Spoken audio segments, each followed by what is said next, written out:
क्या है, काम इम्पोर्टेंट है दोस्तों। तबीयत ठीक है भाई, रिकवर होने की कोशिश कर रहा हूँ, लेकिन भाई काम छोड़ तो नहीं सकता। बात करते हैं वॉर टू और कुली की। आई एम सो सॉरी, कल थोड़ा सा मिस ये हो गया था भाई। मुझे लगा था कि कल शायद वॉर ज़्यादा कमा लेगी कुली से, लेकिन वो भी मेरी गलत फहमी ही थी। अर्ली एस्टिमेट कुछ गलत ही दिखा रहा था। अब जाके देखने को मिला है कि कल भी कुली ने वॉर को पेला है। और देखो, जो सच है वो सच है। यहाँ पे कोई हम किसी की कंपटीशन की बात नहीं आ रही है यहाँ पे, लेकिन जो सच है, क्योंकि जो वॉर वालों का जो पोस्टर आया ना, वो कल वाला, वो थोड़ा लेट आया भाई। कुली का जो हाइप है ना, वो ऑलरेडी बढ़ चुका है। और देखो, मैं जो देख रहा हूँ एट प्रेजेंट, महाअवतार नरसिम्हा, कुली, ये बहुत आगे दिखने को मिल रहे हैं मुझे एज़ कम्पेयर टू वॉर का जो एक क्रेज़ देखने को मिला है। माने ना माने, ये कुली की तुलना में तो सच में कम देखने को मिला है। इवन एक बात बहुत अच्छी हुई कि कुली को लेके एक ये भी डिमांड बढ़ी। हालांकि ये नहीं कह सकता मैं कि जिस तरीके से वॉर टू और कुली की बात करें अगर हम कट टू कट, तो जिस तरीके से कुली को कम शोज़ दिए गए थे, लोग थोड़े से गुस्सा भी थे। हिंदी डब में चाहते थे लोग कि भाई ज़्यादा शोज़ मिले।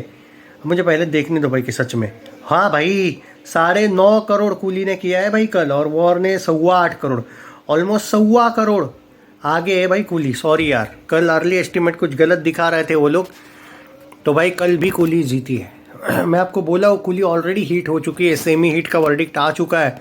बस कुछ देर है, हिट का वर्डिक्ट आने वाला है। और वॉर टू के लिए स्ट्रगल अभी भी है।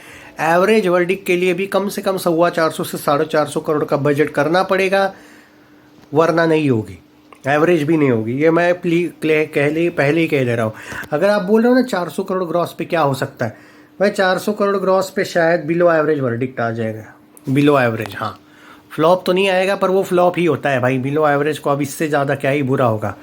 एवरेज, अबव एवरेज टाइप का अगर कुछ चाहते हो आप वर्डिक्ट, कम से कम 450 से 500 ग्रॉस करना पड़ेगा। और रही बात कुली की, भाई कुली हंसते खेलते 500 जा रही है। सवाल ये है कि क्या 600 जाएगी क्या ग्रॉस में?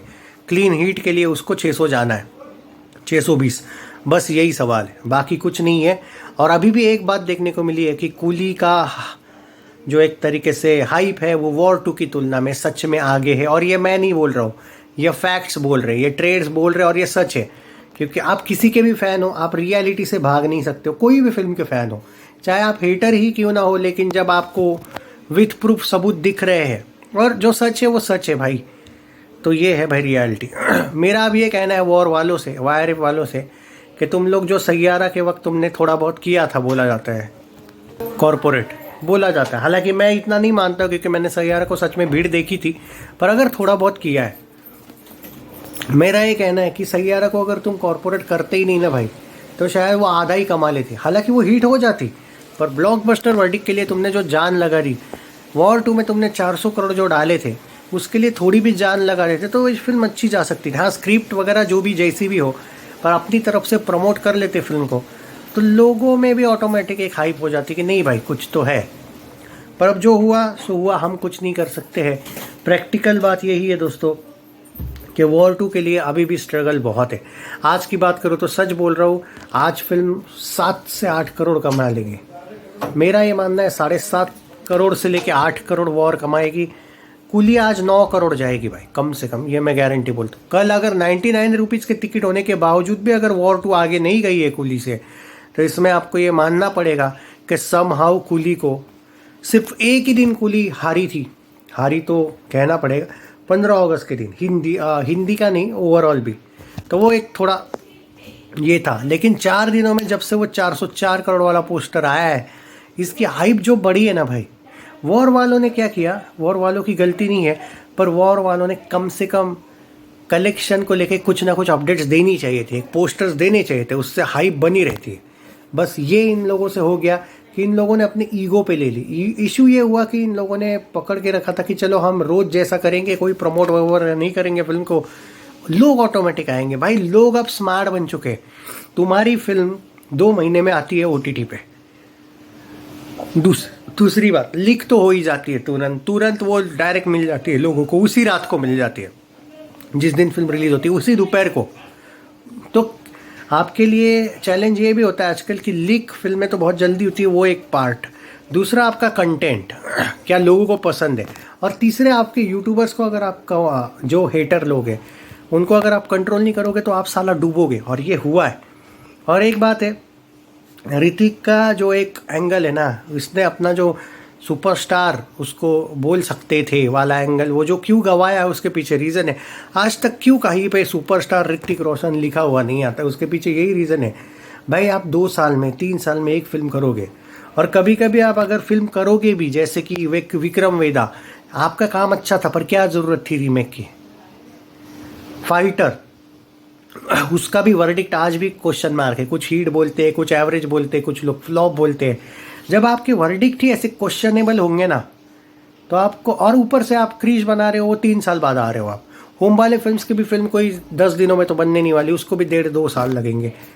तो ये जो है ना, आपका मीडिया से दूर रहना या फिर फैंस से दूर रहना, बाकी किसी से भी दूर रहो, लेकिन जब आप फैंस से दूर हो जाते हो ना, तो वो फैंस टर्न कर लेते हैं कि नहीं भाई, मुझे ये हीरो तो पसंद है ही, लेकिन चलो ये भी बुरा नहीं है। ये जो एंगल आया है ना आपके फैंस का, ऋतिक के कोई ऐसे स्पेशल फैंस बेस अब बचे नहीं है, क्योंकि अगर आप लोगों से दूर रहोगे, क्योंकि आप वैसे भी बहुत कम फिल्में बनाते हो। मुझे याद है बैंग बैंग, हर एक साल में ही एक अग्निपथ, जिंदगी ना मिलेगी दोबारा, बैंग बैंग, मतलब, और उसमें भी बीच बीच में गैप, क्रिश 3, सॉरी क्रिश वो जो भी वो थी, कोई मिल गया वगैरह की तो बात नहीं कर रहा हूँ मैं, थोड़ा मैं इधर की बात करूँ 2011 के बाद वाला एंगल, वॉर, सुपर 30। फिर भी आप आते थे, फैंस से थोड़े से कनेक्ट थे। कोविड के बाद बिल्कुल भी फैंस से वो कनेक्शन नहीं रहा, और पता नहीं, फाइटर को लेके लोग नहीं, वो एक जैसा चाहिए वैसी नहीं गई थी फिल्म। देखो, आप चाहे कुछ भी बोलो, आप कितना भी बोलो, आप उसको ब्लॉकबस्टर ही बोलो, फ़र्क नहीं पड़ता है। रियलिटी ये है कि ऋतिक के फैंस को भी पता है कि फाइटर जो फिल्म है, कम से कम जितना भी उसने कमाया उससे कम से कम और 200 करोड़ ग्रॉस उसने ज़्यादा कमाना था। अब ये आप एक्सेप्ट नहीं करोगे, मुझे पता है, पर फैक्ट है। तो होता आया है भाई ऋतिक के साथ ही। और जब आप फैंस के साथ कनेक्ट नहीं होते हो ना भाई, तो फैंस भी ऑप्शंस ढूंढने लगते हैं, और हुआ है। आप रजनीकांत के फैंस को देखो, 2 दिन में ओवरसीज का 100 करोड़ साला किसी का बाप नहीं कर सकता है, सिर्फ ये 4 ही लोग कर सकते हैं। बार बार मैं इनके नाम क्यों लेता हूँ, चाहे प्रभास हो, शाहरुख हो, वो भी ओवरसीज़ की बात कर रहा हूँ मैं, चाहे थलापति हो, चाहे रजनीकांत हो। क्यों बोला था मैं? क्योंकि ओवरसीज़ को तुम लोग हंसते थे जब मैं ओवरसीज़ का प्रेडिक्शन देता था, कलेक्शन देता था। मैंने पहले ही बोला था, जो फील्डिंग लगाई थी ना सन पिक्चर्स ने, इसीलिए कूली कम से कम, मैं सीधी बात बोल रहा हूँ, सेमी हिट नहीं, कूली को हिट बनने का भी चांस है अगर ये 600 जाती है तो। और मैं सीरियसली बोल रहा हूँ, जिस तरीके से ये कलेक्शन कर रही है ना, 15-15 करोड़ का रोज ग्रॉस कर रही है, but there is high chance कि आराम से, क्योंकि अभी की अगर मैं आज का ही बात कर लूँ तो शायद 455 से 460 ग्रॉस पे जा रही है। क्यों नहीं करेगी ये 600 करोड़ भाई? 5-6 दिन ही तो हुए फिल्म को। अपडेट देता रहूँगा। आज का मेरा प्रेडिक्शन है 7.5 से 8 करोड़ वॉर 2, कूली 8.5 से 9। That's it.